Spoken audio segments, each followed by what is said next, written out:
Amalgamated World Metals. Good afternoon, Amalgamated World Metals. Mr. Barton's office. Oh, hello, Mrs. Everett. Could I have Mr. Everett call you? He's in there, but Mr. Barton's busy on the phone. You only get married once, Joni. Well, I hope you only get married once. Cliff, how far is this hydrosite from the mine? It's 28 miles away we take the power line. If you've got a map there, Mr. Salt, consider the copper reserves off to the northwest. Joni? Cliff? Yes, I'm still here. Oh, you should see me now. I'm really the most gorgeous armful. Was that Uncle George? That's right. It's this British deal. He's in with Guy Elliott watching some West African film. Hey, Cliff, is this an earth-filled dam or masonry? Earth. Where do we get the earth? There must be a hill that doesn't show right behind the camera. It's on the survey map. They pointed their camera the wrong way. Elliot, what is there about the British at Singapore? They pointed their guns in the wrong direction. Hey, Cliff, that water's muddy. Do we have a silting problem? Mr. Salt, will you stop lousing up my phone call? I'm trying to negotiate a marriage. What's your own niece? Do you want me to lose the deal? No, the silting problem isn't too bad. Lester Everett's got some notions. You want to talk to him? Not if he's thought about it. Get yourself married. Your father's expecting you to pick him up at 7. Right. Mr. Everett's wife is trying to reach him. I'll tell him. Joni, you still there? Oh, you should see me now. It gets better and better. How can you wait? What? You just say that. Well, you can't really be interested in somebody you've known since she was 12. There are a few things about you, Joni, that you didn't have when you were 12. How long do you think it'll take him? Just a minute. Maybe I better go hold Chutwell's hand before he jumps out of the window. Boy, do these English have some special neuroses. Oh, your wife's been trying to reach you. Hey, that reminds me, I want some advice. Guy Elliott's offered us that lodge of his up in Maine. Cliff, you know that lodge of his. It's like a branch of the Founders Trust Company. You know how it is. Guy Elliott's not only the head of the Founders Trust, he's the one real power on our board of directors. That's why your uncle's clearing this deal with him before we get in any deeper. Can I see you in my office, Cliff? Yeah, right away. D-Day, honey. Got to get in on the big deal. We've held up progress long enough. I'll talk to you later, huh? Bye-bye.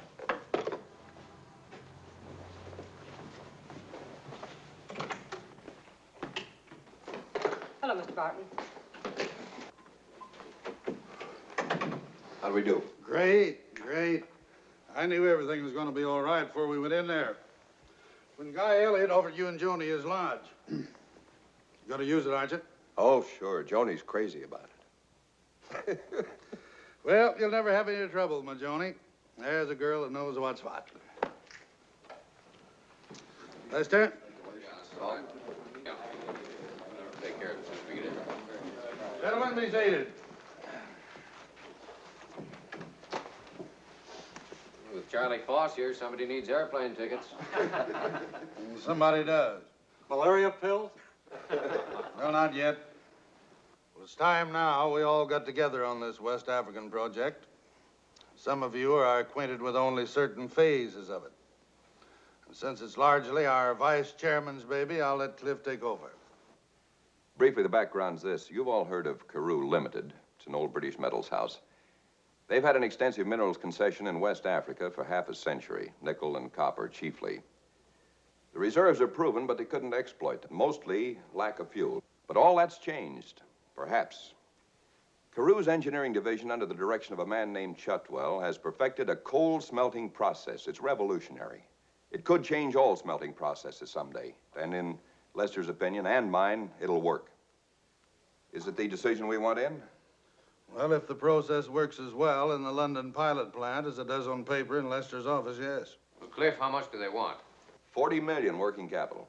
Lester's flying to London no later than tomorrow. He'll inspect the pilot plant in operation. And if in Lester's opinion the process is practical, then your vice chairman, who will accompany him, will go into immediate negotiation with Carew. You're right, Charlie, about the airplane tickets. Get to work. Right. That's all, boys.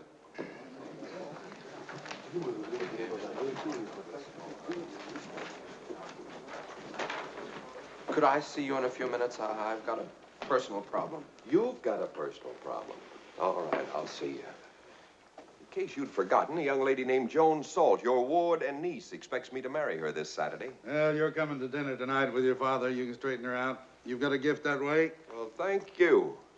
Mr. Salt, I don't care whether I get married this Saturday or 3 weeks from Saturday, but Joan is young. That'll be good, Roar. Relax. Cliff, you know, you're my eternal joy. If I'd had a son of my own by now, in all probability, he'd be an irretrievable nincompoop. Instead, when I want to give a facts of life speech, I have you. You know, a woman that marries a man like you or like me has got a lot to learn. Mrs. Salt had a lot. Why do you think corporations make so much fuss about the women their executives marry? Why do you think World Motors, for instance, employs a detective agency for the exclusive purpose of investigating the prospective wives of even their junior executives? You're public property when you get up there, Cliff. Your wife, in a way, is public property, too. You have no private life and no private rights. Takes a rare kind of woman to fill that bill. Mrs. Salt filled it. Joni's the right kind. She'll come along fine. But let me tell you something. You save yourself a lot of grief later on if she finds out now, right now, that what's necessary for Amalgamated is necessary for her. Yeah? Mr. Everett and Mr. Chutwell. Just a minute. But is it necessary? I think it is. We've got the inside track on this deal. Do we have to move this fast? Cliff, you know, and everyone around us knows that I'm getting along, and you'll be taking over this chair before long. I have absolute confidence that you'll do the job that I've done. Maybe more. Thank you, Mr. Salt. Or are you going to say but something? But this has been a one-man shop. I built Amalgamated up from a collection of closed mines and bankrupt mills. So when people think of Amalgamated, they think of me. They've got to start thinking of you, Cliff, before you step up, or you're going to be at a disadvantage. You see, they've got to be afraid of you. There's a bigger prize in this British deal than meets the eye. And if you can pull off what I think you can pull off, they'll be convinced. The banks, Washington, the stockholders, everybody. You'll have what you need. You'll be ready. At times, Mr. Salt, when you scare the daylights out of me. Well, try to imagine how scared I'd be at my age if I didn't have you. Well, I'll talk to you tonight. And be glad that you're marrying the right kind of a woman at a time like this. Send Chutwell in, will you? Right. The way these English offer you cigarettes out of silver cigarette cases. If they knew how to package cigarettes properly, they wouldn't have to carry silver cigarette cases. Ah, Mr. Barton, sir, I've just heard the momentous decision. A great day, sir. Cigarette?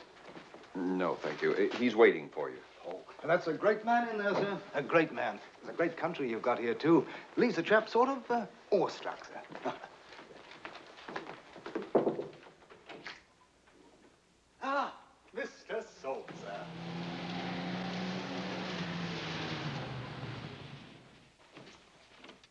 Don't tell me what you want to go to London for. I know what you want to go to London for. You want to go to London like fellas want to go to conventions. What do you think I was, born yesterday? Giving me all this hanky-panky deals business. Ella. You think I don't know what you fellas are looking for? Deals, ha-ha. Deals, spiels. You dimwit, the doorbell is ringing. The doorbell is ringing. Huh? You turned off your hearing aid on me. You did it again, you jerk! You turned your hearing aid off on me! The kind of guy that turns off his hearing aid on his own wife, you stupid...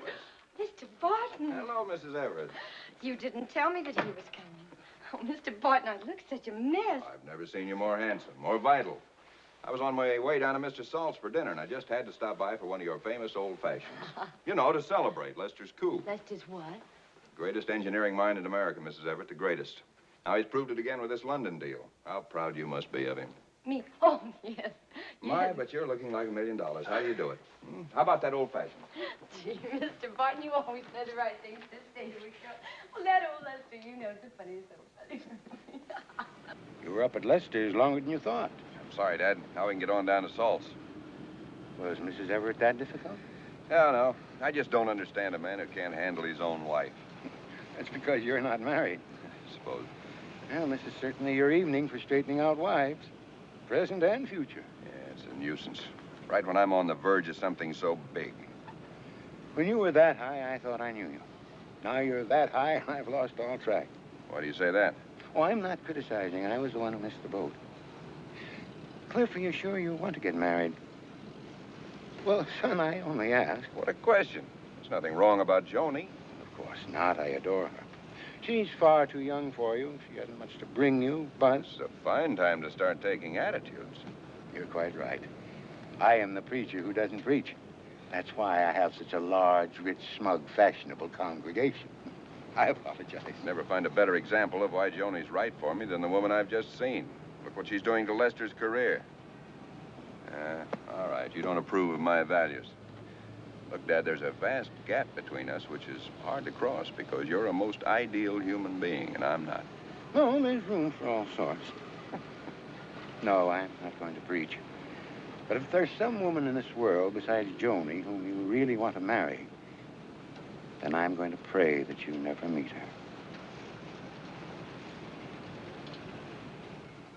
When you get to London, eventually, I wonder if you'd mind running a few errands for me. I'd be glad to, Mrs. Salt. I have several charities I'd like you to look into. One in particular, for which I'm the American chairman.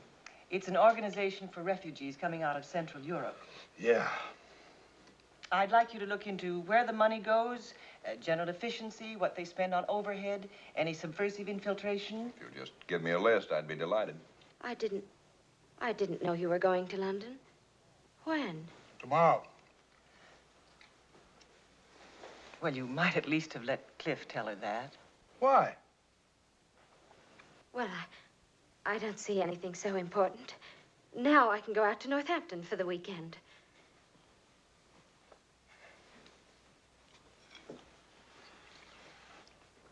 I want title to the West African concession vested and amalgamated. I want a joint corporation with 52% of the stock and amalgamated treasury and you as chairman. I'm overwhelmed, but that's impossible. When things are impossible, then you've got to move fast. That isn't Carew's proposition. It's their concession, their process, our money, and their show. Our show. They'll turn to a competitor. Don't think so. On these terms, they won't even go into negotiation. They will if you don't tell them the terms. You can pull this off, Cliff. You have the gift. Now go into negotiation with them and make them like you. Confine your discussion to cost. Tell them 40 million's outrageous. And prove they don't need it. We'll feed you the figures every day by cable. This is the kind of a job that we know how to do, and they know we know how to do it. When you reach a rock bottom figure, then they'll see costs down, profits rising, and they'll wish we were doing the job. And then a call from New York. We're sorry, the investment is still too big. We'll have to run the show. Staggering. They'll come along. Believe me, it's human nature. We can make more money for them than they can make for themselves. Yeah, I can do it. You're blessed right you can do it. When you get West Africa safe in the New York bag, there won't be a competitor, banker, stockholder, or undersecretary of state that doesn't say Cliff Barton the way they've always said George Salt. With respect and admiration. And with fear. Now, do you see what I mean by the prize? Yeah, I'm wondering what my father would say to a deal like this. Let me tell you about your father. He's as fine a man as I've ever met, God bless him. He believes in live and let live, and what would the world be like without men like him? But what would the world be like without men like us? Still rolling in ox carts, still grappling with famine and disease. Believe me, Cliff, the men who in truth have saved the world were never stopped by the 10 Commandments. I hope the day will come, Mr. Salt, when I can be as truthful as that. It will, Cliff. It will.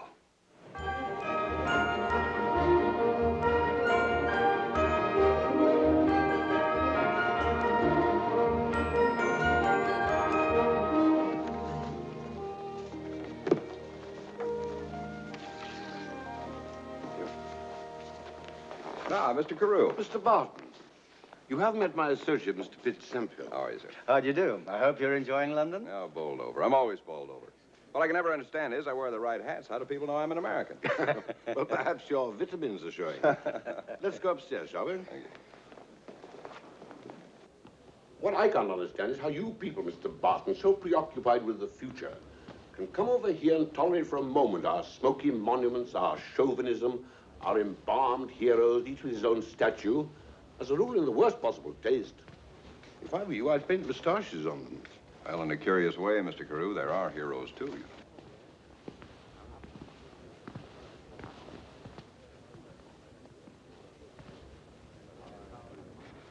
I handed over that list of Mrs. Salt's organizations to some of the people in our office, Mr. Barton. Oh, I apologize for creating a nuisance, Mr. Pitsempill, but you know how it is, the boss's wife.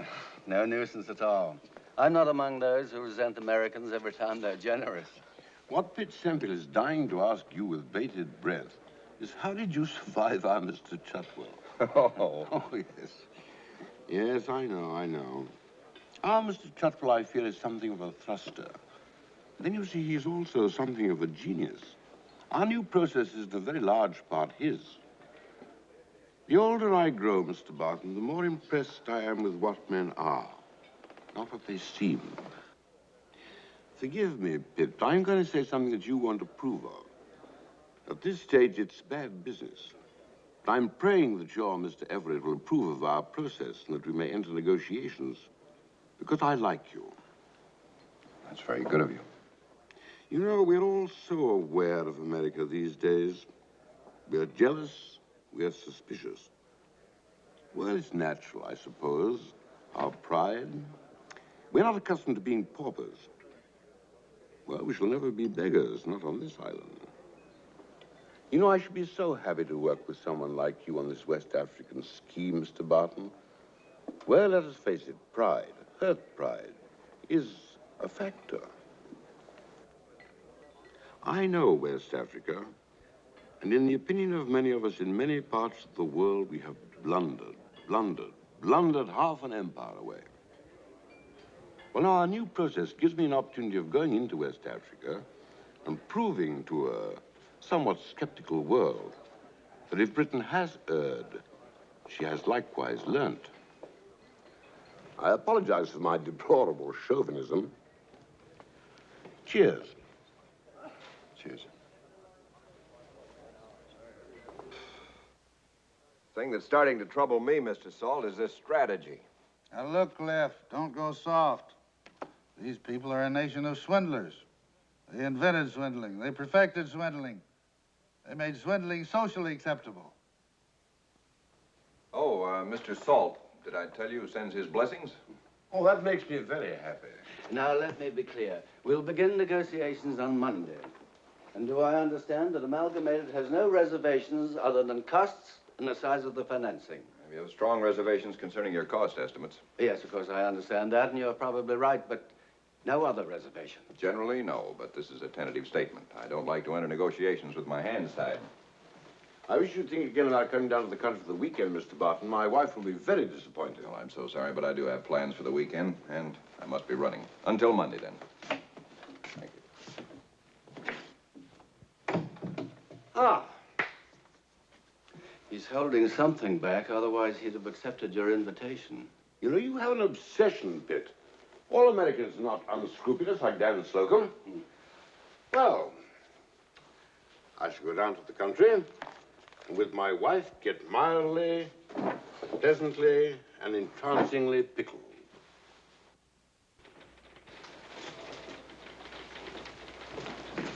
Cliff, hey, come on into Chutwell's office for a minute. Chutwell's your problem, not mine. Yeah, but you don't know what Chud's come up with. You know that refugee organization of Mrs. Salt's? The one for refugee artists? What about it? Boy, what a dilly. Come on, Chud will tell you about it, huh? Oh, I see. Thank you very much indeed. Oh, I say, Mr. Barton, this artist refugee organization, 221 Rockwell Place, Mrs. Miriam Linker, executive secretary? Now, what's wrong with it? Oh, wrong with it? Nothing. Emphatically so, no. Most high-minded organization finds jobs for these talented refugees, entertaining, singing, dancing. Of course, human nature is difficult to control, and if some of these young lady refugees have talents that go, let us say, beyond playing the piano, or if the employer, let's say myself, takes a rather broad view of the term entertainment. I'll find out about it. Oh, I'm sure you'll do all of that, sir. Does Mrs. Lincoln know what's going on? Don't go to Mrs. Lincoln. No, she's a blooming commie or something. She'll tear you to pieces. No, there's some that ask questions and some that don't. Now, Mr. Rezhnikov, he's the chap. He never asked for one moment what kind of a piano. Thank you. Oh, no, but you won't have to lift a finger. Now, don't say no. It's all been arranged. I've spoken to Mr. Rezhnikov myself. Little entertainment, Saturday night, the three of us. Oh, no, this is my party, I insist. Supper and champagne. And 3 gay companions with a touch of, shall we say, the continental manner. Sorry, I have other plans. Oh, come on. But you can afford to waive rank for one evening. This has nothing to do with waiving rank. Well, I shall take this as a personal affront. You can take it any way you please. Well, I'm accustomed to snubs. I understand perfectly. But I must say, it seems a bit pretentious coming from an American. Cliff.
Are you Mrs. Lincoln? Yes.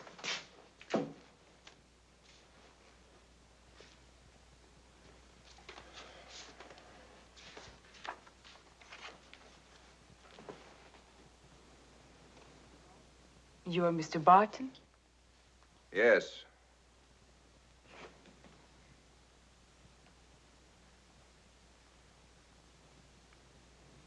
You're an American millionaire, I suppose. Of course. Well, in that case, I must offer you some tea. You may offer me an expensive American cigarette. I'll offer you the pack. I'm quite ruthless about such things. I'll take them. You may have one. Please do. Are you interested yourself in the work of the organization, or are you just an errand boy for Mrs. Salt? I'm interested myself, very much. I doubt that. Well, it's our purpose to find work for talented refugees from Central Europe. We have lived, most of us, in a world of Mozart, Schumann, Chopin. For most of us, music was a reason for life. You may report to Mrs. Salt that the work of the organization goes well. If by going well, one means the placing of a concert pianist in a job as a dishwasher at the Ritz. When I report to Mrs. Salt how our money's being spent, what shall I say of certain rumors? Certain rumors? Please, will you be more precise? It's an interesting racket, Mrs. Lincoln. I'd have no objections at all if you weren't masquerading as a charity and shaking down Americans like Mrs. Salt.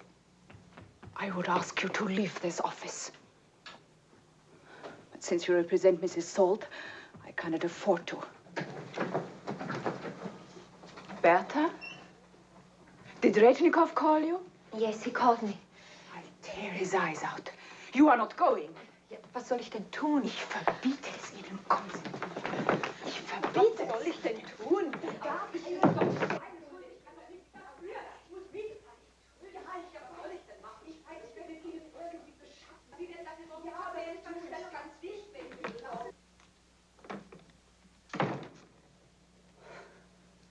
Yes. Yes, the rumors are true. There are those who take advantage of the situation. And there are girls like her who have no choice And if you would know that much, that very much, dear Mr. American, about despair, and you would not ask such silly questions. Or perhaps, Mr. Barton, you are here yourself to take advantage of the situation. No. No, I'd rather make a contribution to the legitimate work of the organization. How much? $1,000?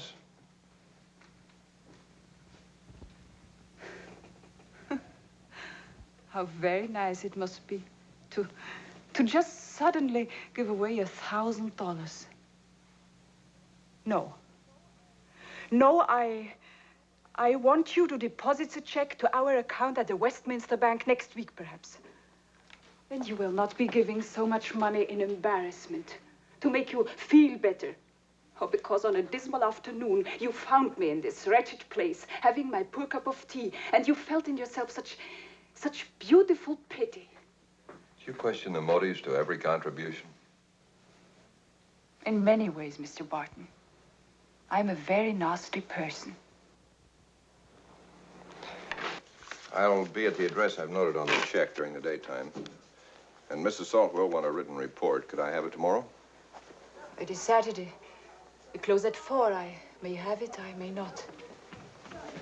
There are people coming. I have very much to do. Thank you for the check. Good day. Ich hab's geschafft, Miriam, ich hab's geschafft, der Mann war reich. Es hat geklappt, ja. Ja, alle drei. Alle drei. Und der Leopold. Ich habe Just 2 Wochen. a minute, just a 2 Wochen minute. bekommen. Just a minute. Was zahlt er euch? Vorstellung ist die Stunde, denke mal. Cliff? What's that? That colonial development report they were talking about? Cliff, about that Chutwell thing yesterday, you know, he's not really too bad a fella. He worked his way up from the bottom, and that doesn't happen very often here. Not like the U.S. He feels insecure. He gets nervous around people like you. Yeah. Cliff, I don't know how to say this. You know how things are with me back home, with Ella.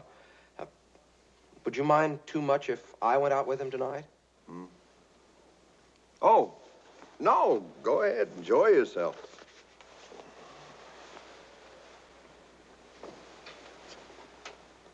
Oh. Wer hat Unrecht? Ich habe nichts dabei gemeint. Ich habe es nur am Telefon gefragt. Machen Sie, dass Sie hinauskommen, sofort. Aber hören Sie doch, seien Sie nicht so kindisch. Hinaus, Also hinaus bitte, mit bitte, Ihnen. bitte, Genug ich davon, verbitte es verstehen mir. Ich Sie? lasse... Hinaus mit Ihnen, Retschnikow. Hi, Mr. Redgikoff. Yes.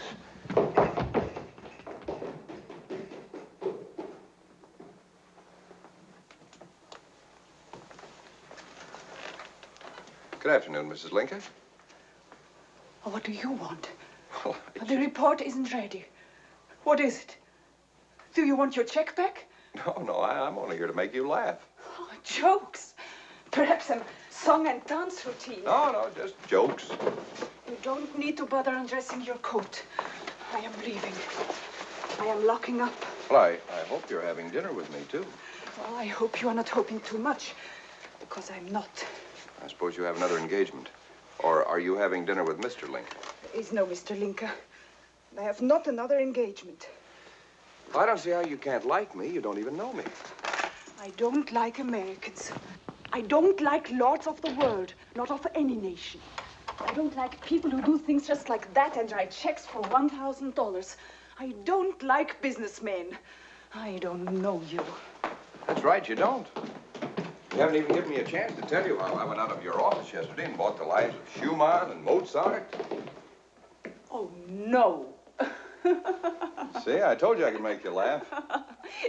You only make me laugh because you're so pathetic. You have not the least idea what to say. I invested 5 and 6 in the lives of 3 composers, and I have a great deal to say. You didn't let me mention Chopin. Oh, Chopin. If you'd let me take you to dinner.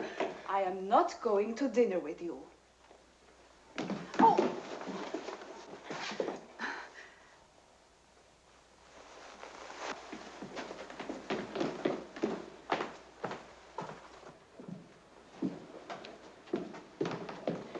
If I came Where would we go? Well, I thought Claridge's. You wanted to say in your rooms, didn't you? I thought of it. But you didn't think it was proper. Say it, for heaven's sake, while I count 10, that you didn't think it was proper. I didn't think it was proper. There, you see? What would you have done if I hadn't said it? Killed you.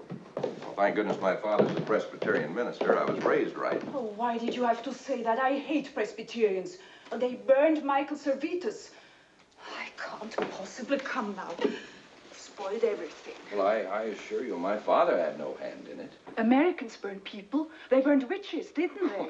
That's ridiculous. We stopped that almost 300 years ago. Oh, and you think it's very noble to almost stop burning people? No, that... And you feel very noble yourself because you have given a great deal of money to important organizations that have tried to almost stop some people from almost burning other people. Look, you're putting words in my Then mouth. you took it off your income tax and it hardly cost you anything. Isn't that right? That's right. Well, you provoke me, but I shall keep calm.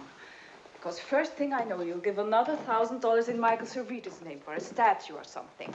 I'm sure that's how your mind works, doesn't it? No. No. What time shall I see you at Claridge's? Well, let's say 8 o'clock, but I'm picking you up. You are not picking me up. I have to pick you up. Or it wouldn't be proper. No, it's going to rain, and you won't find a taxi, not at that hour. Where I live is precisely what I'm not going to tell you. What shall you wear to Claridge's? I thought shirt sleeves. Oh, you are so tactful. You say that because you think I have nothing to wear. Well, you will dress to the teeth, because that is how I expect to dress. Oh.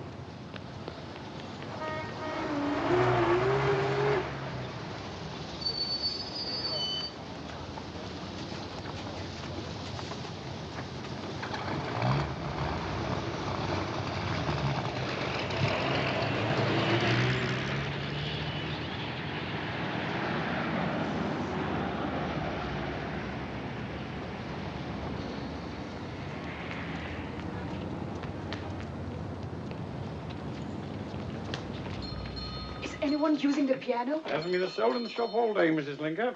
It'll be 5 shillings. Oh, would you call me, please, at 5:45? Certainly.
Late.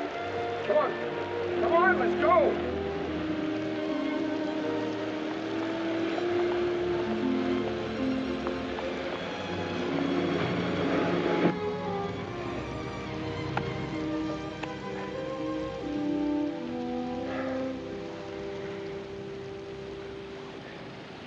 How did you know where I live? Oh, that didn't take too much ingenuity. I went up to your office, knocked down the door. I left some money on your desk, by the way, to have it repaired. There are usually address books lying around an office, and as luck would have it, I remembered your name. American Methods. What bothered me was how long it all took, and you waiting.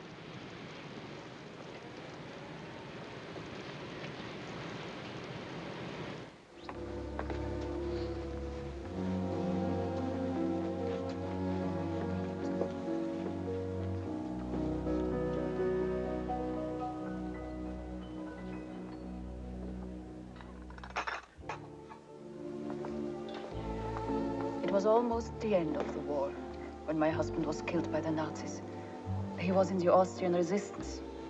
Just 2 months more and... You loved him? Yes, I had. Very much. But 3 years separated by war. 3 years for me in the concentration camp at Regensburg.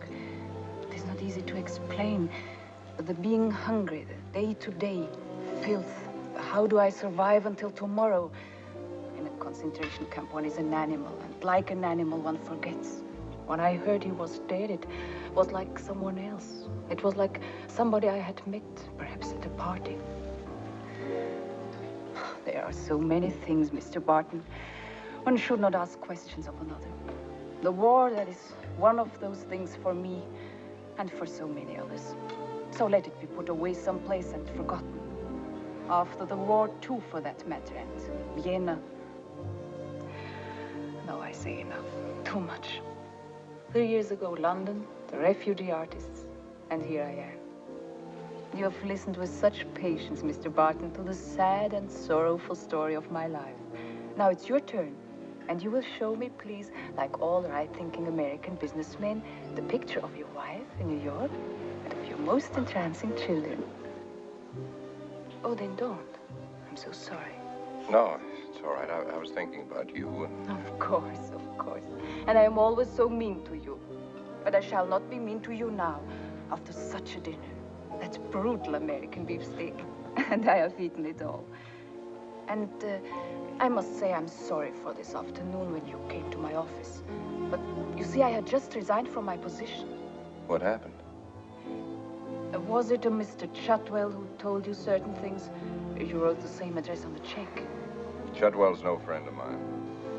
Oh, that's a relief. Well, this Mr. Chutwell, you see, it's not the first time that he entertains an American. Oh, I'm sorry. It is not just Americans, that is unfair. And anyway, it is a most unimportant crisis. But tonight is Anna. She has a husband dying someplace. And Bertha. You saw Bertha. She's so young and decent. Perhaps I'm stupid. And I should understand that when great, enormous, and rotten situations create a refugee and leave a girl with no home, no family, no place, no hope for dignity, then for her, how small is this final little humiliation. And I am stupid to object. But there comes a time when one must be stupid, necessarily stupid, or no longer does one exist. I must say what I believe, do what I must do, kick Mr. Rechnikov in the shin. Oh, that was the pleasant part of it. I must speak, act, shout aloud, or I die. I embarrass you. Don't be a fool. Get up on the table and shout. I'll go along. There's something in you I never suspected. Something in me I never suspected. You're quite extraordinary. Yeah, I make the jokes, please. I'm not joking. I don't like Americans. I don't like overwhelming people. But I do like you. No, don't say that. It's the second time in 2 days that someone I respected with whole heart said they liked me. Let's go dancing someplace. Let's get out of here, huh?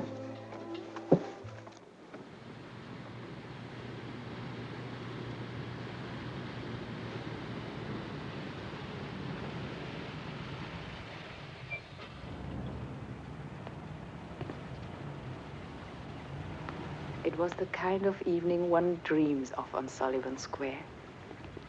Take it away. I won't need you. Yes, sir. You are not coming in. No, I'm walking back to the hotel. I need the walk. What time shall I see you tomorrow? I am not seeing you tomorrow. I am busy. I need a job. But you can't find a job on Sunday. Mr. Barton, it is no good. I am a disturbance to you and you to me. It is so plain. It has been a happy meeting, but let us be sensible. Tomorrow night, then, at 8? I am not seeing you tomorrow or again. All right, then Monday at 4. 5. Stop overwhelming me. I will not be overwhelmed. Overwhelmed. Overwhelmed. 7:30? 7:30.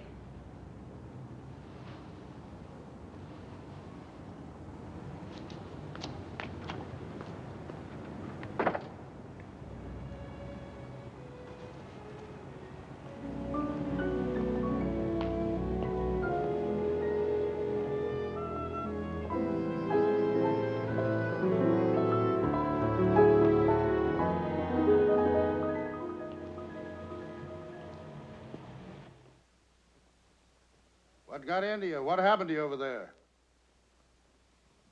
Nothing's happened to me. I warned you Friday. This is Monday, and it's my growing conviction that if we follow our strategy on West Africa and stick to costs and hold off our real demand until the end, we'll not only lose out on control, we'll be out of the deal entirely. Mr. Salt, these people have pride. I'm sure they'd be stupid to pass up Amalgamated, but sometimes one has to be stupid, necessarily stupid. Look, I'm simply trying to tell you that in my best judgment, I've got to tell them now. Now, I know human nature better than you do, but I... Don't interrupt me. Now, look, I think I know best. There's a great deal at stake, and you agreed with this strategy. Now, stick to costs. Joni sends her love.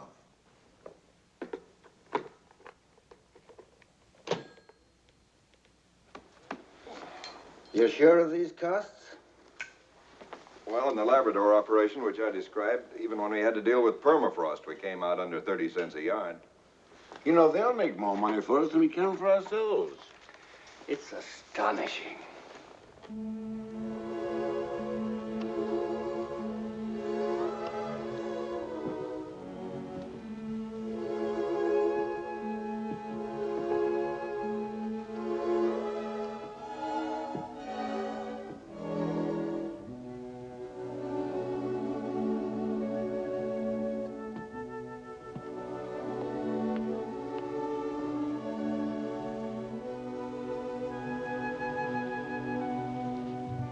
Let's go. Yes, sir.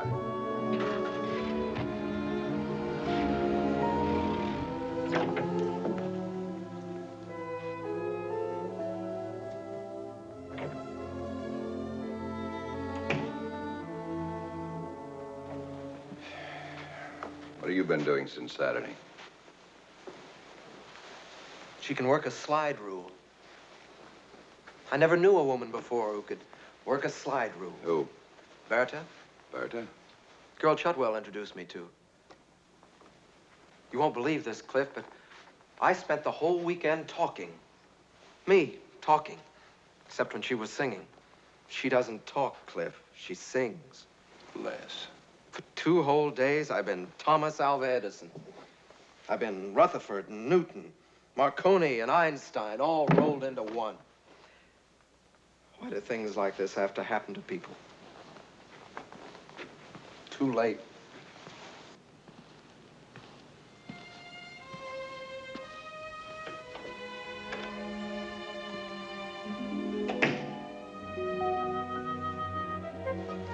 How many, sir? 6 dozen, please.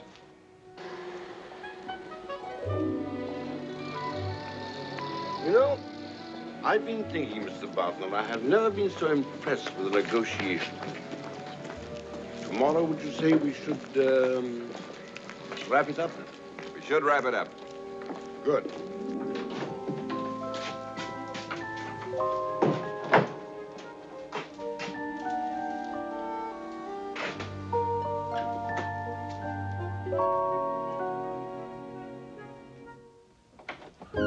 Oh, sorry, wrong button.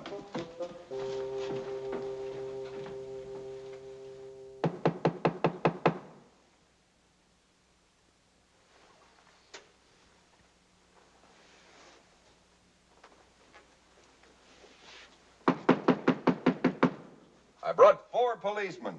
Go away. I've no place to go. I don't want to see you. I am deeply offended by the flowers. Why, don't you like flowers? How can you waste such money? I've sent them all back. Oh, I'm sorry. They were so pretty. I am not opening the door. Now go away. I don't want to. Please. What happened to us last Saturday, it is dangerous. It is no good. And because it happened, it does not mean. Please go away. Are you still there? Sure. What are you doing? I'm fine. I'm happy.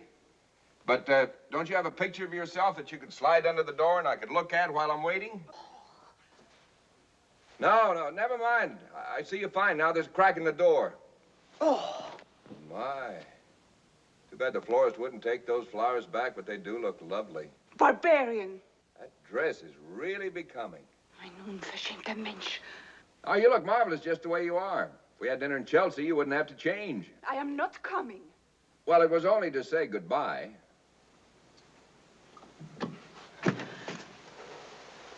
What do you mean? Well, I'm going back to New York, maybe Thursday. So?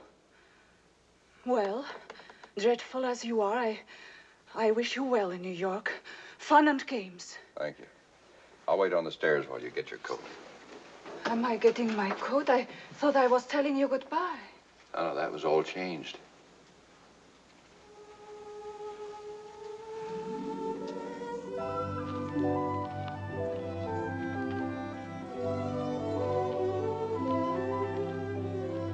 I don't like that monument.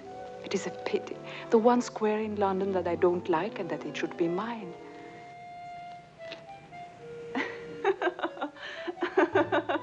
Are you crazy always like this in New York? No. Well, it is nice to know that you don't sit on monuments and peek at your wife through doors. I have no wife. You are insufferable. Do you never tell people you have no wife until... It makes a difference to you? No. No! If you'd sit still for a minute, I'd ask you to marry me. This is truly madness. How can you amount to anything and be so crazy? That's my problem. I will say it that I love you. But it's wrong. What do you know of me? Where I came from, what I was in the war, in the concentration camp in Vienna? I'm in love with a woman, not a history book. Oh, Liebling, I am so wrong for you. Don't you know it? You must marry some girl who is sweet and presentable and will always say yes. I'm engaged to that girl. We're to be married. Last Saturday night, the night we went to Claridge's. I'm very fond of her. She doesn't know that I'll never marry her. That's whether you marry me or not. Oh, my darling.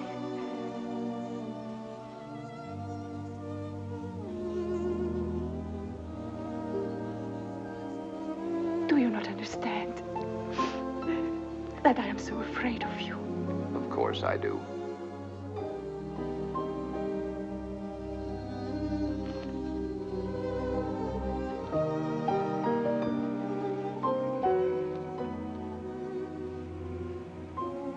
There is nothing so terrible as thinking.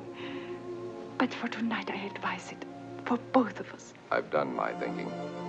I doubt that. But at any rate, tomorrow night you will be in your rooms, all starchy and pretty. And if it is a nice evening, I shall wear a gown which will show me off to you. And at 8 o'clock, you will have ordered champagne and the lovely pheasant. And don't please be worried, for I shall be there.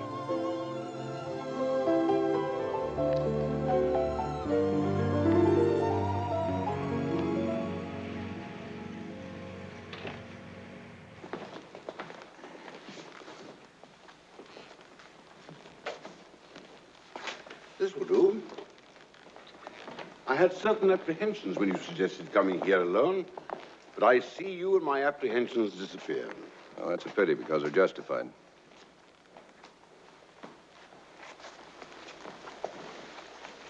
Sherry? Please. Do go on, because you see, my heart has stopped beating. Since we'd reached a figure which we could mutually agree represented minimum costs and minimum financing, I checked with New York.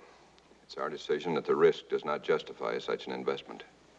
If we're to assume such a risk, we must have commensurate authority. Control of the joint corporation must go to Amalgamated with 52% of the stock in our treasury and myself as chairman. Well, my heart is beating again, but that's about all I can say for it.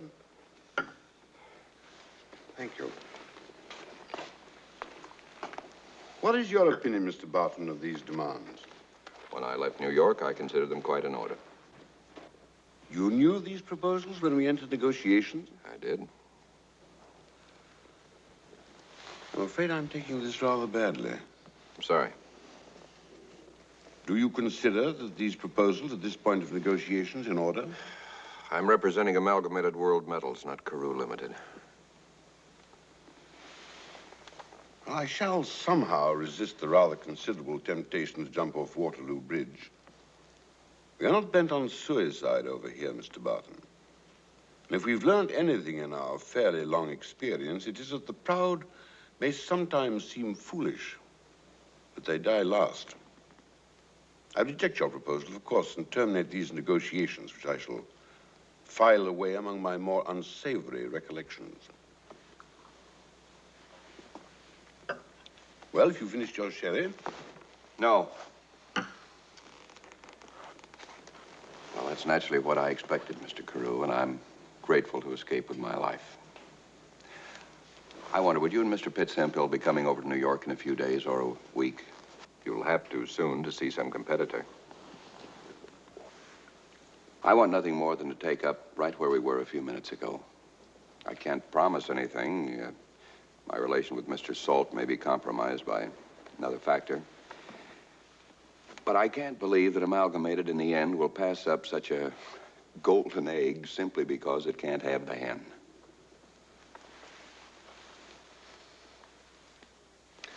Bring me another sherry. You know, at a time like this, I wish I had a taste for bourbon.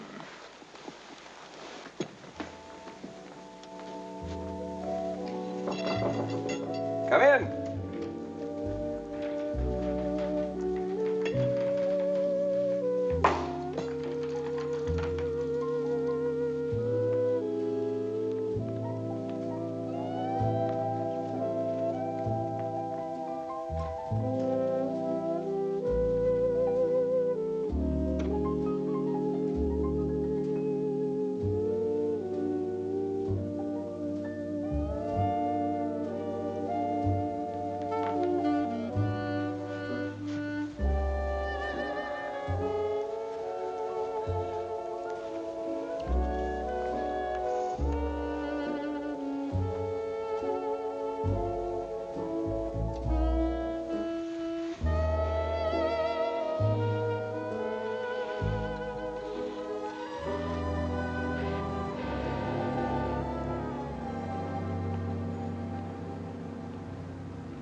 If I live to 1,000, I shall never forget you. But I cannot marry you. These English, they're poets at such a way of saying things. What was it? I could not love thee, dear, so much loved I not honor more. There must always be something more than love, Cliff, or love is a bankrupt. With me, it is my identity. Yes, this stupid little treasure, that whatever I am to this, I shall be true. That little identity that I have protected by the most ridiculous actions from one tyranny after another. This I should lose in a splendid, terrifying, overwhelming America. The wife of someone as splendid and terrifying as you. What honestly do you know about America? I knew you'd have some asinine objection, so I tried to get you a seat on my plane for tomorrow. I am not coming. Oh, that's right. You haven't got a visa. That I'll attend to first thing in New York. Cliff, stop overwhelming me. Anybody who can overwhelm you deserves it. No, but Now, you'll come on to New York in a few days, look around, find out what a sublime idiot you are, marry me. Stop it, please. You won't have any money, so I went to that bank around the corner from your old office and deposited $1,000 in your name. You'll say no when I get on the plane tomorrow. You'll say no the next day. But in the end, you'll come, Miriam, because anything else would be too absurd. Because you love me. Because I love you. Cliff, I have said what would happen to me. I haven't even said what would happen to you.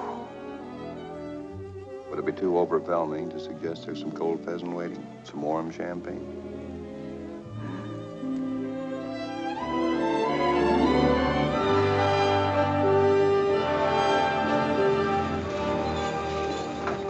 How are you, Mr. Barton? Glad to see you back. Thanks, Jack. Grab those bags, will you?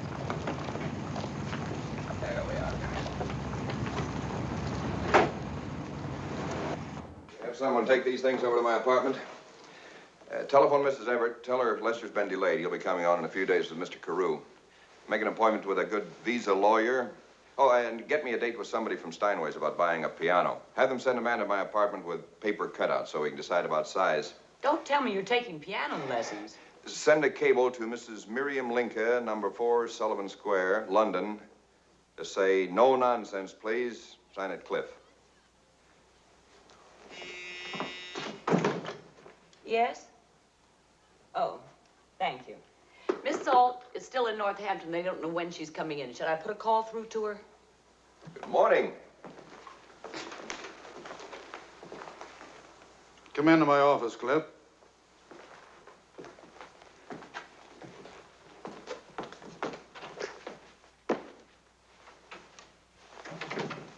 What fell on you over there, I'll never know.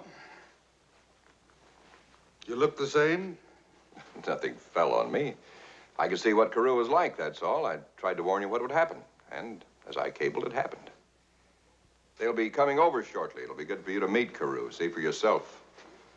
You mean I'll have to put over myself what you couldn't?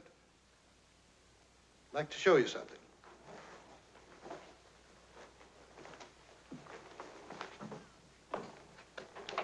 Fred Delehanty and his boys have been working 18 hours a day. If you saw anything like this in London, tell me. Well, did you see anything like this in London? The West African mine.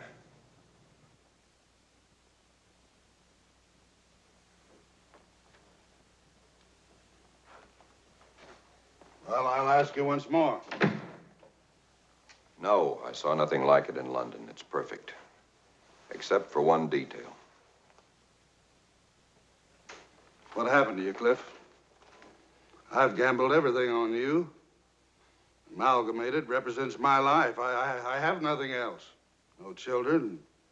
No Joni, of course, that I've given her to you.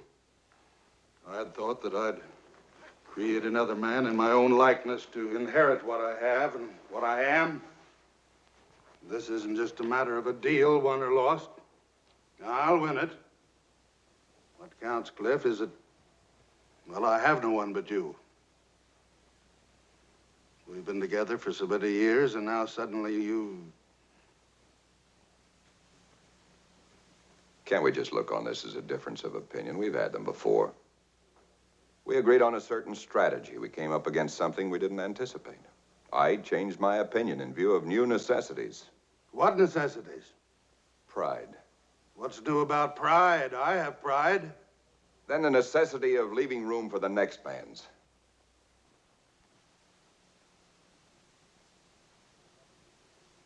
What happened to you, Cliff? Look, let's take this up later. I haven't been home. I need a shower. I have a few errands.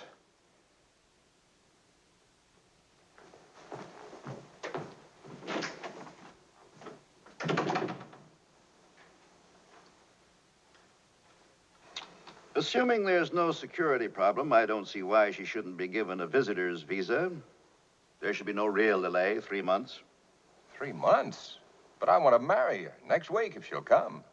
You didn't tell me that you wanted to marry her. This brings up another problem. If she's coming here for the purpose of marriage, why then, naturally, she'll have to wait for an immigrant's visa under the Who do I proper see in quota. Washington? Now, Mr. Barton, I assume that you know the right people, but be careful. These days, things are touchy. Swing too much weight and you'll... Fine, can do. Bye. Brother Howie. Brother Cliff. Good old Yale. 15 years. What do you want? That's a long story. I'll make it as harrowing as possible. I'm in love. That's too harrowing. Her name's Mrs. Miriam Lincoln. You're too dull a bureaucrat to appreciate her, but she'll have me. I want to marry her. I need to know what to do. At your age, what a question. No, I mean, there are problems. She's an Austrian citizen living in London with an IRO passport. Well, can't you go to London, marry her there, then she'd acquire non-quota status? I can't go to London. I want to marry her next week. And why in all this holy can't I marry her in my own country? Now, this isn't a problem. This is an international incident. Got any ideas? Certainly. Amputate both legs and apply to Congress for an act of grace because you can't travel. This isn't funny. Brother Lochinvar. Boy, it certainly hits you middle-aged bennies like a ton of bricks. Wait till I tell my wife. She's romantic. Here, take a drink of water. Now, Is there any possibility of communist affiliation, past or present? That's impossible. Now, what about Mr. Linka? He was killed in 1945 in the Austrian resistance. Now, there you see, he could have been a Red. Howie, we're talking about the woman I want to marry. You don't just ask him. I understand. The question is, when I get called before a congressional investigating committee, will they understand? A couple more days like this, and I'll turn into a Red. Please, you're in Washington, pal. Cliff, how about this? I can get her a visitor's visa. She states her intention to leave for a foreign country. All right. She comes to New York, you fly her down to Mexico City, get married, and voila. Howard Carruthers for president. No, thank you. Just save me a floor at Rockefeller Center. Well, there's one thing, though. I'll have to be covered. I need a letter. Nothing easier. Some letter stating that the U.S. economy will fall apart if you leave the country, making passing reference to your heroic war deeds, and ending in some hymn of praise for the lady's qualifications, preferably in the manner of a Shakespearean sonnet. I can write that in my sleep. Oh, not you. Sorry. It'll have to come from the chairman. That's George Salt, isn't it? Well, you can get it, can't you? Yeah, of course. Brother Howie, I'll never forget this. My boy, it's nothing. Your government, and it is your government, takes a paternal interest in the welfare of all large taxpayers. I'll see you. So we met. She made me furious. Took her out to dinner, I suppose to see if I could make her act like a human being. Before I knew it, I was wondering if I'd ever acted like a human being. She sounds wonderful. You're killing me. There's something about it that just turned me upside down. Made me question everything I'd ever done or ever will do. Where I wind up with your uncle, I don't know. I hope you beat him to a pulp. Joni, I love her. Sure. I've acted like a heel most of my life and didn't know it. Will you believe me? This time I know it. You're not acting like a heel.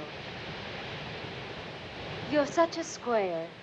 If you think you're breaking my heart, you're crazy. You always bored me stiff. Don't you know it? You never knew what to say to me except how cute I was. There was nothing else to say. I didn't know what to say to you. You didn't want to marry me, and I didn't want to marry you. I used to feel like somebody engaged to Grand Coulee Dam. When I was little, I always dreamed of a fellow with curly hair who played in a band. Oh, I don't mean that I don't love you, Cliff, because I do in a way, but oh, boy, am I happy. Funny. You know, this is the first time I ever really wanted you.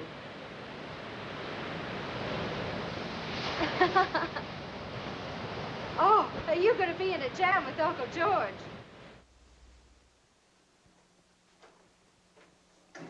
Carew arrives tomorrow from London, and I'll handle the negotiation my own way. I'd be grateful if you stay out of the picture. Go out of town. Might be a good time for you and Joni to get married. You'd save face that way. And Joni's been very disappointed. What's this? It's a letter to a man named Carruthers in the State Department. I've drawn it up for your signature. It's self-explanatory, I believe.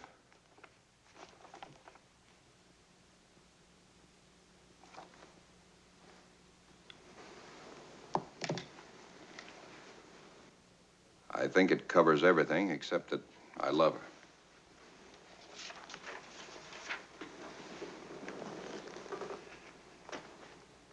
Well, have you seen Joni?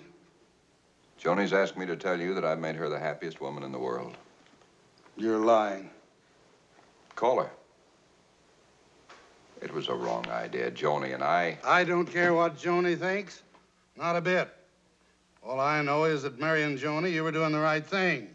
And this... Well, I care about you. You care about me, then... Is this what happened to you in London? Is it? Yes, for the most part, it is. Is this all you know about her on this page? All one can write down, which isn't much. Her age, her maiden name, where she was born, don't you know? Or did you forget to write it down? I don't know. You don't know? Well, she plays the piano. At least you know something about her. What does your father think about this? I haven't told him. I haven't had time to see him, and I resent the What did your precious Carew think of her? He didn't meet her. Why not? Mr. Salt, I was in London precisely 7 days. You were there long enough for this? Or was 30 minutes long enough for this? I beg you, don't say something we can't forget. Can I forget that you, Cliff, you and all you mean to me want to marry a stateless, placeless, nameless refugee out of Central Europe? Someone I must guarantee before your own government will permit into the country? That's a technicality. It's a technicality, I suppose, that this same woman in the space of a few days has infected you with ideas radical and foreign, ideas antagonistic to your company's interest. And let's say it, Cliff, the interests of your country. I seem to be having a nightmare. How else can you figure it? Will Guy Elliott see it any differently? Or any director? We used an unprincipled strategy to back up an unjustified demand. Because I've objected, are you going to call it disloyalty and tag it on to Miriam?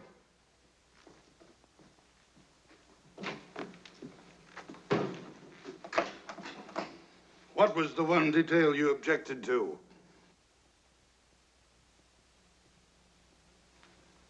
Cliff!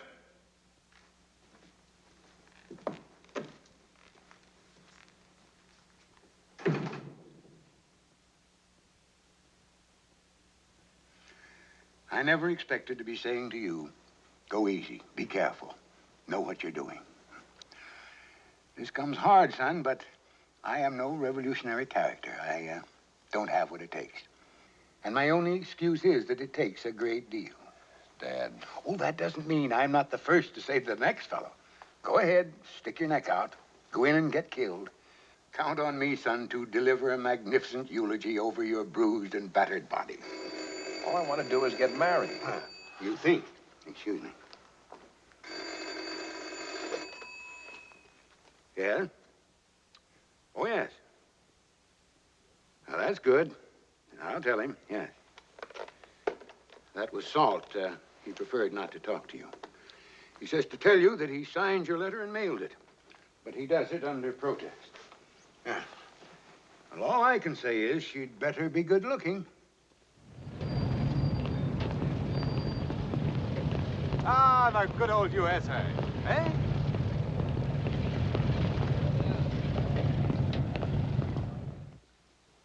Thank you. You must understand, Mr. Salt, my consternation in London when I heard of this proposal. I must say that it was only because of my continued confidence in Mr. Barton. Let me tell you something, Mr. Carew. Cliff is the greatest we've got, but something happened to him in London. I don't know what. He wasn't supposed to hold back that proposal. Why, I've never been so distressed. I'm distressed that he's not here. It seems rather unfair. Well, it is unfair, but frankly, I didn't want him here. I wanted to make a clean start with you. Whatever happened to him in London, I'll never know. Seems to have had his mind on something else. I'm sorry. What is it? Oh, no, sir. Telling tales out of school, but I just had to laugh. His mind on something else. Now, that's very acute of you, Mr. Salt. You know about Mrs. Lincoln? Oh, I'm sorry. I thought you didn't know. Well, if this is some private concern of Mr. Barton... Please. Have you met Mrs. Lincoln? Oh, have I met her? Why, any gentleman, let us say, lonely and unattached, just naturally comes to meet Mrs. Lincoln. Mr. Chuttle, I forbid. Well, if you'll excuse my saying so, Mr. Carew, since Mr. Salt is aware of the situation... I am not so aware. I refuse to listen to any... Your own man is confirming what I've been trying to find out. Oh, I've kept my place concerning Mr. Barton, sir, but he is one thing with you and another with me. Who knows what he is with a woman who's a commie if ever I saw one. Why, you... No! Mr. Carew, I will speak to you later. I find this extremely unpleasant. Mr. Salt, I see no purpose in extending our conversations. If you will excuse me. Chatwell?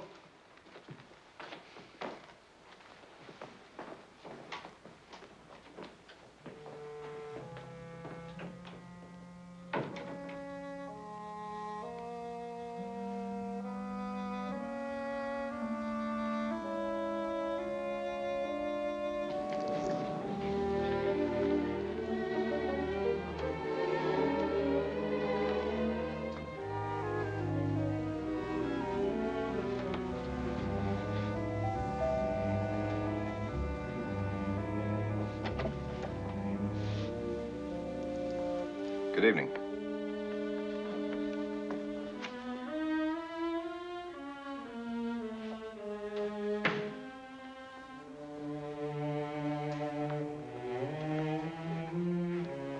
Please hold that call, will you? Just a few minutes. Thank you.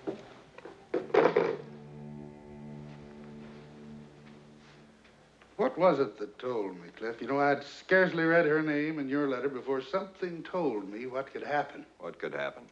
I sent that letter to the State Department in good faith. Under protest, but in good faith. You know what I'm talking about. I do not know. Well, Chutwell, in Elliot's presence and in Carew's presence, has described your Mrs. Linka somewhat more frankly. You don't have to tell me what he said. I'm quite sure I know.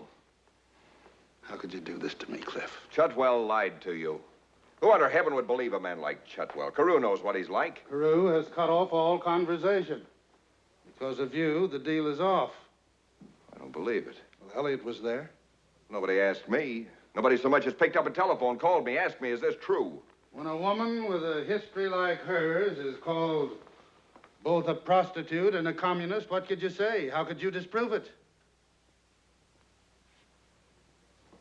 According to our corporate bylaws, Cliff, the board of directors must act on the resignation of the vice chairman. I'm calling a meeting for Friday. I've not resigned. But you will. And if you don't, do I have any choice but to do my duty and ask the board of directors to discharge you, give them my reasons, literally destroy you? It's beneath you to call this duty. I apologize. Duty is a lie. Even I must flatter myself sometimes. Duty is a pompous illusion implying choice when there is no choice. I am a creature of power. I pursue it totally, and I obey it totally. You pursue it partially, and so you fail, and in failing, you're a threat to me. Now, either resign, Cliff, or I must destroy you. I'm submitting no resignation. Any time. Any time between now and Friday.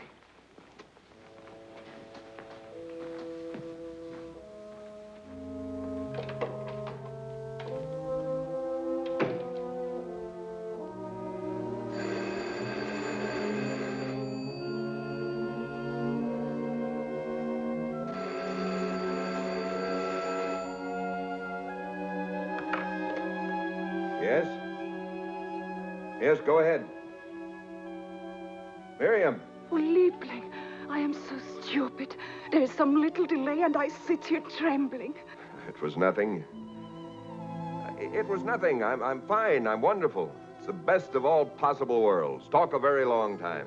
I will not talk a long time. It is too expensive. I only want to say this, that you were right. And I have told myself 1,000 times no. And now I say yes. And I have your money. And I have the visa. And I shall see you at that airport with a funny name. I love you. I only said I love you. Then I shall see you Wednesday. Go away, my love. Go away. Good night.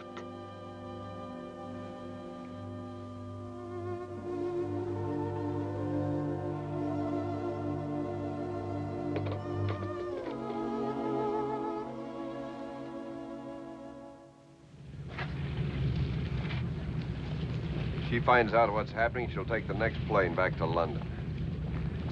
I feel like somebody had his hand in my stomach. It'll be all right. I've been handling situations since before you were born. I think I should tell you in so many words what it means to rediscover one's father.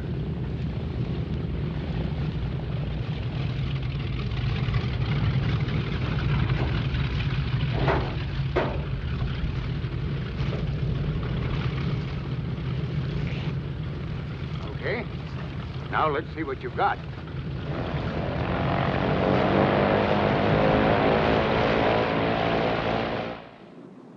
So, you see, Presbyterian or not, Michael Servetus or not, and I told you my father had no hand in it. I adore him. You'll drop your things by the hotel. I just wanted you to see where I live, see if it meets with your disapproval. Oh, Miriam, you're so beautiful. I'd forgotten. Got off the plane, and I'd remembered everything except how beautiful you are. Oh, Cliff, what is it? What's what? When a man says twice that a woman is beautiful, he's very troubled or very much bored. Miriam, that isn't fair. Oh, Cliff, this being in love, it is like such a terrible searchlight.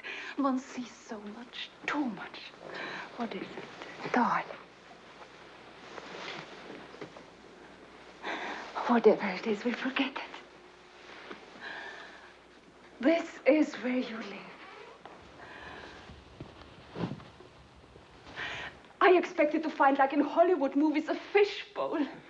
I'm sorry, I'm just not used to being in love like this. It's a little hard on the nerves. What is this? Piano?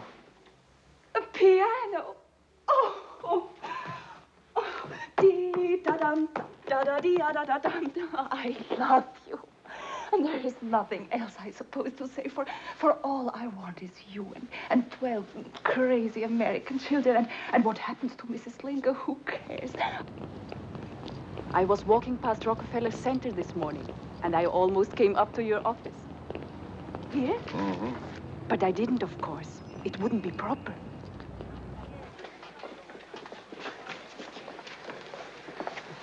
Well, look who's here. Miriam, it's too crowded here. Oh, no, it's enchanting. It is so American. I can see everybody's feet. They can see mine. I love you. Who's that man over there staring at you? Oh, Slocum, Dan Slocum. You know everybody, don't you? He looks awful. Who is he? He's a competitor. Oh, that's why he makes you look so grumpy. Oh, Cliff, I adore America already. Do you know the other man? He looks so British. I used to know him quite well. Just what happened over at Amalgamated? I really know nothing about it. Oh, come on, you can tell me. It was your deal he lost. Who? Mr. Hotshot, Cliff Barton. My reasons for ending negotiations with Amalgamated had nothing to do with Mr. Barton. Are you kidding? They're having a board of directors meeting tomorrow. I understand they're going to give him the old heave-ho. What? Come on, let's have some fun. Darling, what is it? Nothing at all. Dan? Hi. Mr. Slocum, Mr. Carew, Mrs. Linker. Mrs. Linker. How goes it, Cliff? Well enough. I hear you're having a board of directors meeting tomorrow. Anything special? Not that I know of. That's not what I heard. See you around, old boy. Mrs. Linker? Yes. Cigar? Will you call me, please, to the Regency House? I'm going there at once. Mrs. Lincoln?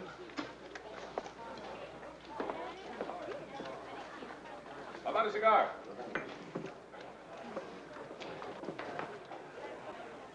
It was Mr. Carew you were seeing in London, wasn't it?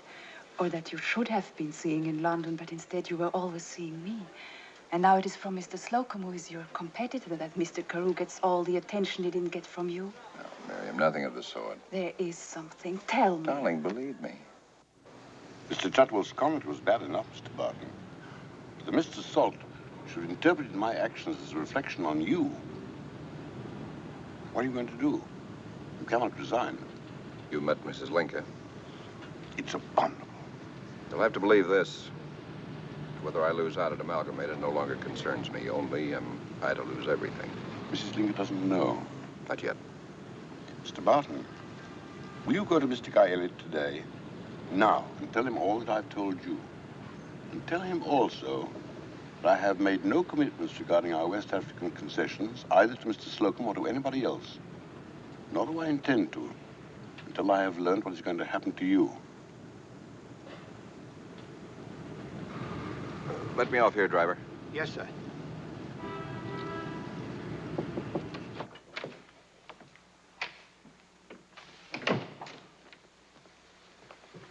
Sorry you had to wait so long. It's all right, sir. I'm glad you came by. I want to talk to you. I've been seeing Carew, I Mr. didn't Ardrey. like the way George handled things the other night. He lied about you, I'm reasonably sure. It wasn't your idea, was it, holding back on the control proposal? No. He said it was. Well, I've nothing against lying. I lie all the time. But you could see that Carew didn't believe him, and old George was just losing ground. There were a lot of things I didn't like. He should have had you there. Bad effect on a man like Carew. Besides, it's weak. Very weak. It's my opinion you should have been given a free hand with Carew. This way we come out with nothing. A bad financial loss. And I have an extreme prejudice against bad financial losses. Carew asked me to tell you. I'm sure you could deliver Carew tomorrow. Now we have a couple of problems. George is a stubborn old goat, and he's still chairman. Today, anyway. Did you say that again? Look, Barton, anything can happen tomorrow. Anything. You understand? I understand. All right. Now, the other problem.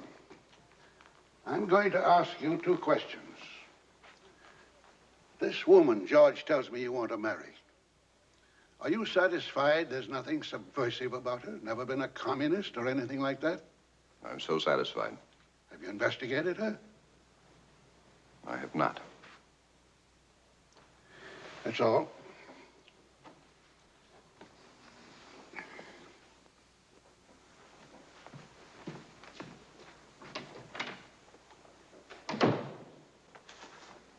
Mrs. Linker, Mrs. Miriam Linker, please. 1219. Thank you.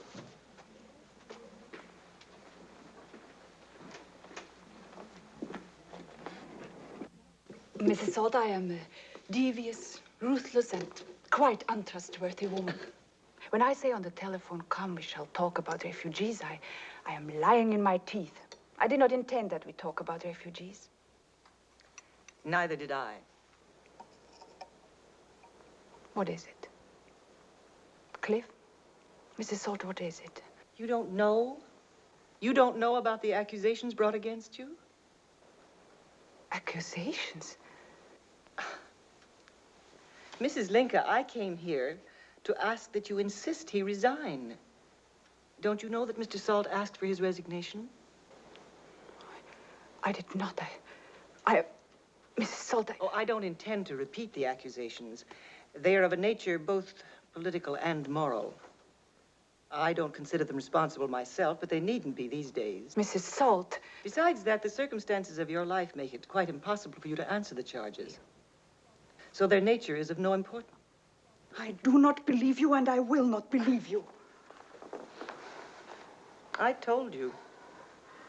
Mr. Salt has requested Cliff's resignation. He hadn't received it at noon today. If Mr. Salt does not receive his resignation tomorrow, that will be all for Cliff. And for you. How I admire Cliff. How he has not told you. How much he must love you. Take him. Make him resign. Get him out of New York. Out of great business. Out of this society of power. Take him away while you're still beautiful and young together. Take him to some neglected corner of the earth where private values still have some meaning. Mrs. Salt. There is no private life. Not here. Not for a man that matters. No love, no inward rightness. There is only public relations and public necessities. I married a man whom I loved very deeply and who I believe loved me. Now we are just 2 old stone lions staring into eternity on the library steps. My God. I have substituted charities for love, meetings for marriage. I have built great organizations on the sound foundation of utter loneliness. Take him, make him resign, if you love him. How terribly you must love him still. I didn't. I was speaking for your sake. That was why I was so grateful when you called this morning. You would not speak aloud such frightful private things for the sake of some strange Mrs. Linker whom you had never met, or for even Cliff. No. No, you are afraid that Cliff will fight. You're in fear for your husband. Who else would you so protect? But it is so fine of you.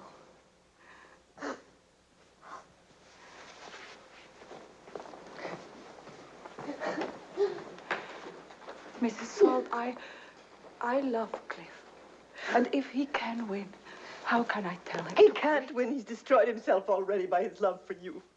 He may not know it. He's young. My husband is not. If he has to do this thing to Cliff tomorrow, I believe it will kill him. You see, he loves Cliff. He loves no one else on earth.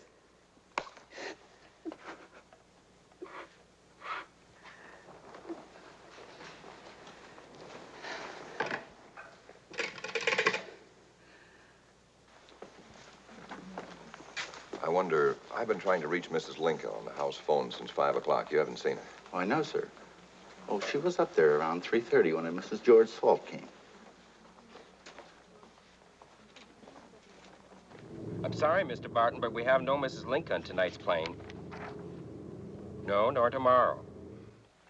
Cliff, why don't you go back to your apartment and get some rest? I don't need any rest. I'm sorry, Dad. I'll make a few more calls.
I was too late. You saw Mrs. Salt. I saw Mrs. Salt. You'll be glad to know then that I resigned this afternoon. I'm out of Amalgamated. You won't have to worry about being married to an American businessman. We'll leave for London in a few days. I'm only sorry about the piano, if you like it. I think it's a little big to take along. If anybody is going to leave for London, it is I. And I will go alone.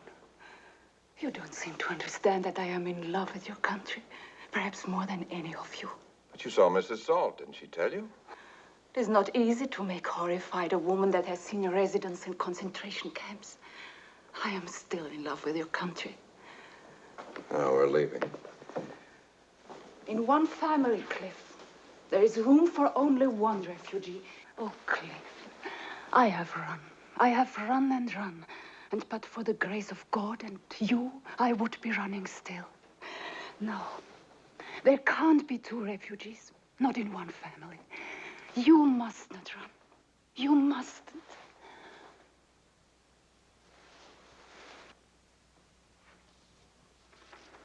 I'll read his letter of resignation and ask for a motion. Just possible some of those jokers may start raising Cain. Then you make a motion of acceptance. That'll hold him.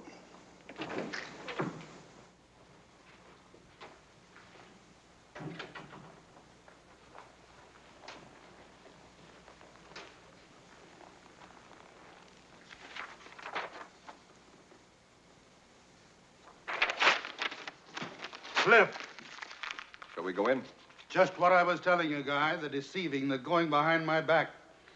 You gave me that resignation yesterday, even though you knew that today, 5 minutes before we were to go in there... I did not know. My father predicted this, Mr. Salt. I'd start out wanting a wife of my choice. In the end, it would take a crusade. That's a hard choice. It's taken me this long. You know what I'll do to you because I have to? Because I have to.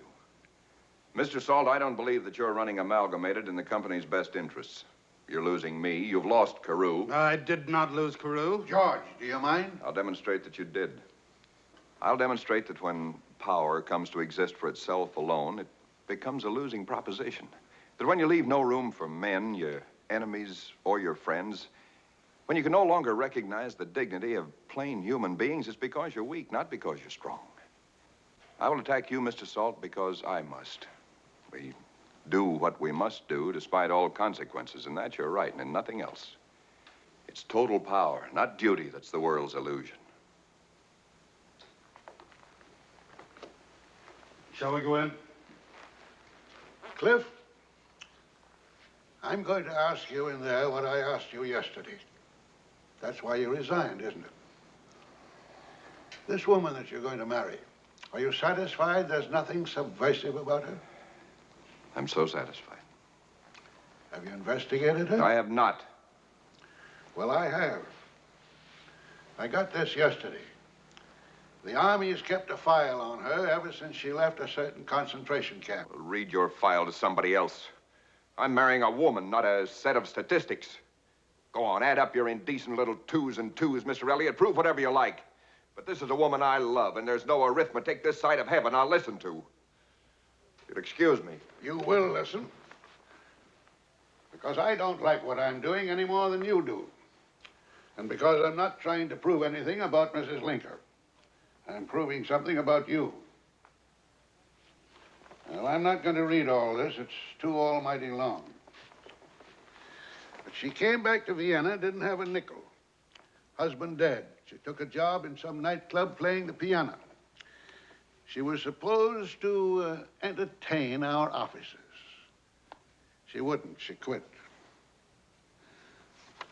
The Russians heard about it, offered her big money to go back and work with our fellows. No entertaining, just conversations. And report back to them what she heard. She wouldn't be bought. She reported back to our side, and we said, fine, take the job. We'll double the money, and you tell us what the Russians say. She told us where we could go.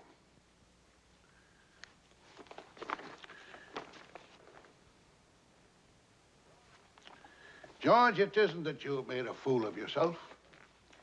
That's got nothing to do with it. It's that I asked this fellow twice if he'd investigated her, and twice, knowing what it would mean if he said no. Twice, just the same, that's what he said, no. And I used to think you'd sell your grandmother to get ahead. Well, I would like it understood that if the board fails to act on his resignation, then it must act on mine. Good. That's fine, George, because I'd like to see him have your job. George, I want to ask you something. Your system. How is it going to turn out anything but vice presidents? Fellows who look alike, think alike, afraid of their jobs, never say no. Where are the presidents coming from? Fellows who say what they think and mean what they say. Where are they coming from? Out of a race of vice presidents?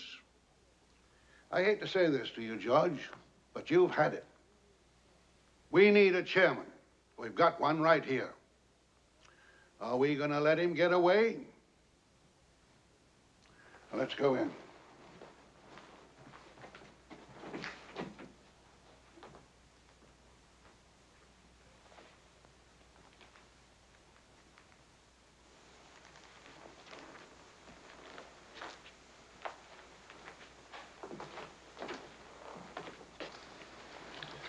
For reasons of health, gentlemen, I must ask you to accept my resignation as your chairman. The time comes for all of us. With your approval, I propose, as my successor, your vice chairman, Mr. Barton. I ask for a motion. So moved. Second. Those in favor? Aye. Opposed? The motion is carried. Thank you, gentlemen. That's all. Congratulations, Cliff.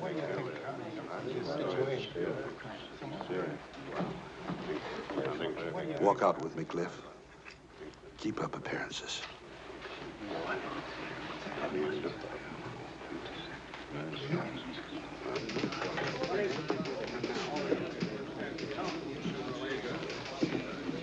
Congratulations, Cliff.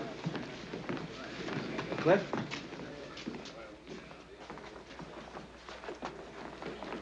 Have your carpets off?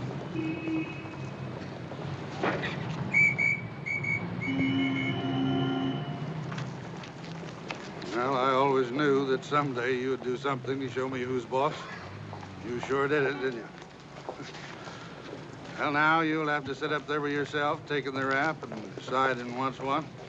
And someday, somebody will come along and show you who's the boss, then you'll be like me. You'll be wondering, what did I do that was wrong, and where do I go from here? Here you are, Mr. Saul. George.